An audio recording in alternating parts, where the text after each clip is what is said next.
Hi use welcome to prime city properties. நம்ம இப்போ பார்க்க போகிறது 1 கிரவுண்ட் லேண்டை பற்றி தான் நம்ம பார்க்க போகிறோம். இந்த ப்ராப்பர்ட்டிக்கு அப்ரோடு இருக்குது, சவுத் ஈஸ்ட் கார்னர்.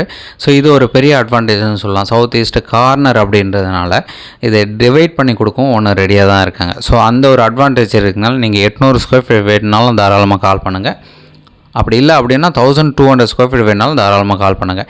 இது எப்படி டிவைட் பண்ண முடியும் அப்படின்னு பார்த்தீங்கன்னா 40க்கு 60 சைஸு. ஸோ 20க்கு 40 3 பிளாட் பிரிக்கலாம், இல்லை 30க்கு 40 2 பிளாட் பிரிக்கலாம், இல்லை ஒரு கிரவுண்டாக வேணுனாலும் ஒருத்தரே பர்ச்சேஸ் பண்ணிக்கலாம். ஸோ இந்த 3 ஆப்ஷனுமே இருக்குது. உங்களுக்கு எந்த ஒரு டவுட்னாலும் கால் பண்ணுங்கள். சைட் பார்க்கணுச்சா 1 ஹவர் முன்னாடி சொல்லுங்கள். சைட் பார்த்துட்டு கூட நம்ம டிசைட் பண்ணலாம். ஸோ இந்த ப்ராப்பர்ட்டி இருக்கிற லொக்கேஷன் கெருகம்பாக்கம். நம்ம மெயின் ரோட்லேருந்து ரொம்பவே பக்கமாக இருக்கும். இந்த ப்ராப்பர்ட்டியோட ரேட் பார்த்திங்கன்னா 6200 per ஸ்கொயர் ஃபீட் சொல்கிறாங்க. ஸ்லைட்லி நெகோஷியல் பண்ணிக்கலாம். ஸோ 20க்கு 40 சைஸு 800 ஸ்கொயர் ஃபீட் வரும், 30க்கு 40 சைஸு 1200 ஸ்கொயர் ஃபீட் வரும். ஸோ அந்த சைஸ் வேணுனாலும் கண்டிப்பாக கால் பண்ணுங்கள். சைட் வந்து பாருங்கள், பிடிச்சதுன்னா நம்ம ஃபர்தராக பேசலாம்.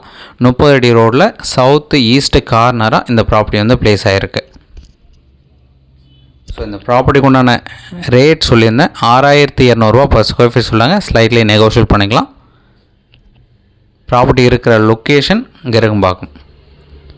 ஸோ போரூர்லேருந்து ஜஸ்ட்டு 4 to 5 கிலோமீட்டர் டிஸ்டன்ஸில் கெருகம்பாக்கம் இருக்குது. ஸோ அங்கே தான் இந்த ப்ராப்பர்ட்டி வந்து ப்ளேஸ் ஆகிருக்கு. ஒரு நல்ல ரெசிடென்ஷியல் ஏரியா, டெவலப்மெண்ட் இருக்கக்கூடிய ஒரு லொக்கேஷன். நியர்பை நிறைய வீடு டெவலப் பண்ணியிருக்காங்க. ஸோ அங்கே தான் இந்த ப்ராப்பர்ட்டி வந்து ப்ளேஸ் ஆகிருக்கு. நீங்கள் சைட் பார்க்கணுச்சா 1 ஹவர் முன்னாடி சொன்னால் போதும், சைட் வந்து காமிக்கிறோம். பிடிச்சதுன்னா ஃபர்தராக பேசிக்கலாம். தேங்க்ஸ் ஃபார் வாட்சிங்.